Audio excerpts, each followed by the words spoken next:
Hello, ഈ sketch ബുക്കിലൊക്കെ painting ചെയ്യുന്നവരാണോ നിങ്ങൾ? ഞാൻ ഇടയ്ക്ക് എപ്പോഴെങ്കിലും ചെയ്യാറുണ്ട് കേട്ടോ. സോ അതിനായിട്ട് ഞാനൊരു സ്കെച്ച് ബുക്ക് വാങ്ങിയതാണ്. പക്ഷെ അതിന്റെ സൈസ് ഒരുപാട് വലുതായിട്ട് അതുകൊണ്ട് തന്നെ ഞാനിത് ഉപയോഗിക്കാൻ അങ്ങനെ എടുത്ത് വെച്ചതായിരുന്നു. സോ ഇതിൽ കുറച്ച് പേജസ് എടുത്ത് ആവശ്യമുള്ള സൈസിൽ കട്ട് ചെയ്ത് ഒരു സ്കെച്ച് ബുക്ക് ഉണ്ടാക്കാന്ന് വിചാരിച്ചു. ഒരു ബുക്ക് തന്നെയല്ലേ, പെട്ടെന്ന് ചെയ്ത് കളയാന്ന് വിചാരിച്ചു തുടങ്ങിയ ക്രാഫ്റ്റാണ്. പക്ഷേ ഈ ഔട്ടർ കവർ ചെയ്തപ്പം ചെറിയൊരു പണി കിട്ടി. ആദ്യം എടുത്ത ബ്രൗൺ ഷീറ്റ് തികഞ്ഞില്ല. സോ പകുതിക്ക് OHP ഷീറ്റ് വെച്ചിട്ട് പിന്നെ ബ്രൗൺ ഷീറ്റും വെച്ചും കവർ ചെയ്യാന്ന് വിചാരിച്ചു. പക്ഷേ ഈ OHP ഷീറ്റ് വെച്ച് പിൻ ചെയ്തപ്പം പിന്നെ തീരെ ഇറങ്ങുന്നുണ്ടായിരുന്നില്ല.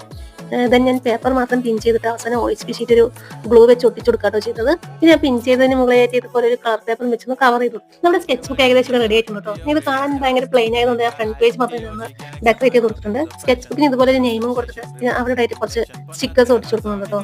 ഈ സ്റ്റിക്കേഴ്സ് നമ്മൾ ഹാൻഡ് മെയ്ഡ് ആയിട്ട് ഉണ്ടാക്കിയതാണ്. നമ്മുടെ ഷോപ്പിലൊക്കെ പോയിട്ട് സ്കെച്ച് ബുക്ക് വാങ്ങുന്നതിനെക്കാട്ടിയും ഏറ്റവും ലാഭകരമാണ് കേട്ടോ ഇങ്ങനത്തെ സ്കെച്ച് ബുക്സ് വീട്ടിൽ തന്നെ ഉണ്ടാക്കുന്നത്. എനിക്ക് റെഡിമെയ്ഡ് ഐറ്റംസിനെക്കാട്ടി ഇങ്ങനെ ഹാൻഡ് മെയ്ഡ് ആയിട്ട് ചെയ്യുന്നതാണ് ഇഷ്ടം.